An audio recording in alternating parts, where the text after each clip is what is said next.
नमस्कार, आप देख रहे हैं रफ्तार मीडिया। मैं हूं आपके साथ तरुण नायक। इस बुलेटिन में आपका स्वागत है। भिवानी के चौधरी बंसीलाल सम्मान अस्पताल में टीबी मरीजों को 100 पोषण किट वितरित की गई है।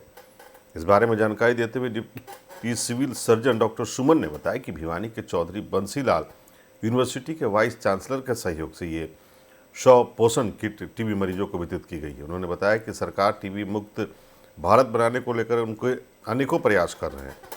वहीं इस दिशा में सामाजिक संस्थाओं के साथ अन्य लोगों के द्वारा भी टीबी मरीजों को निश्चय मित्र बनकर अपने पोषण किट वितरित की जा रही है। उन्होंने बताया कि भिवानी के सम्मान अस्पताल में टीबी के मरीजों को फ्री दवाइयों की दी जाती है और सभी टेस्टिंग सुविधाएं भी उपलब्ध है। अस्पताल परिसर में सभी तरह की दवाइयां बिल्कुल मुफ्त उपलब्ध करवाई जाती है और हर तरह के माइक्रोस्कोपिक टेस्ट भी फ्री किए जाते हैं। वजन मेरे से तो उठाई भी नहीं जाती। 11 किलो की बता रहे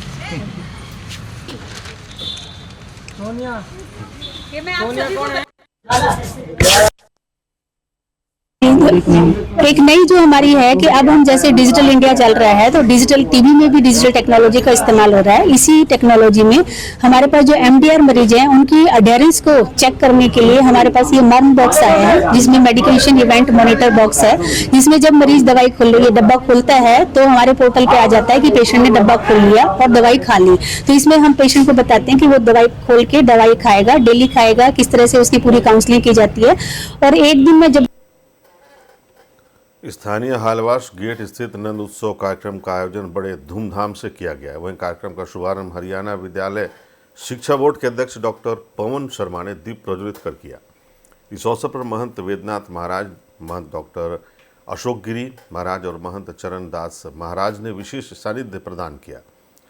विद्यालय परिसर में भक्ति और संस्कृति से ओतप्रोत वातावरण में विद्यार्थियों ने देवी देवताओं, धर्म, संस्कृति और संस्कारों से जुड़ी रंगारंग प्रस्तुतियां दी, जिन्हें देखकर अभिभावक भाव विभोर उठे। और पवन गोयल ने जानकारी दी कि इस अवसर पर 500 से अधिक कलाकार विद्यार्थियों ने विभिन्न सांस्कृतिक और धार्मिक कार्यक्रम प्रस्तुत किए हैं।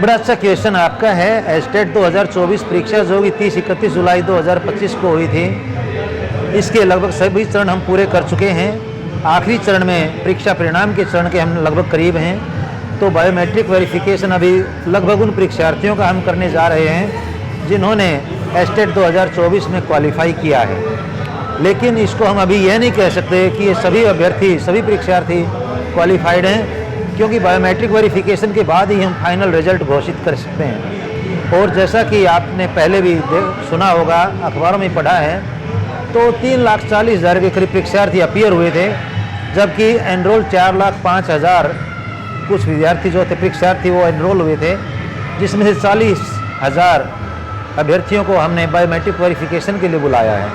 और जल्दी ही नंदोत्सव बहुत ही धूमधाम से मनाया। भगवान श्री कृष्ण जन्मोत्सव जो पिछला वीक में था, उसी कड़ी में आज, क्योंकि उस समय बाबा नंद बाबा ने पूरे मास प्रेम भगवान श्री कृष्ण का जन्मोत्सव मनाया था, हमने भी उसी कड़ी में आज नंदोत्सव धूमधाम से मनाया। आज के प्रोग्राम में 4th और 6th क्लास के बच्चों ने पार्टिसिपेट किया, लगभग 550 बच्चों ने पार्टिसिपेट किया। हमारा इन कार्यक्रम करने का एक ही औचित्य रहता है, बच्चों के अंदर संस्कार रोपित करना, क्योंकि हमारी जो प्राचीन धरोहर है, जितना हम अपने बच्चों को, अपने स्टूडेंट्स को उससे अवगत कराएंगे, उतना वो हमारी संस्कृति से रूबरू रहेंगे। आज पाश्चात्य सभ्यता के कारण ये चीज़ बिल्कुल गायब होती जा रही है, लेकिन हमारा 22 साल से एक ही मकसद है, बच्चों का चौमुखी विकास। चाहे बच्चों की शैक्षणिक गतिविधियों के साथ जिस प्रकार की भी एक्टिविटी, जिस प्रकार की भी करिकुलम, जिस प्रकार के कंपटीशन हम रखते हैं, और ये इस प्रकार के नंदोत्सव, तीज मेला, दीपावली मेला जो रखने का हमारा औचित्य है, वो एक ही है कि हम अपने बच्चों को त्योहारों के बारे में और हर भगवान के बारे में उनको अवगत करवाएं। हमारे प्रधानमंत्री माननीय नरेंद्र मोदी जी का भी एक ही सपना है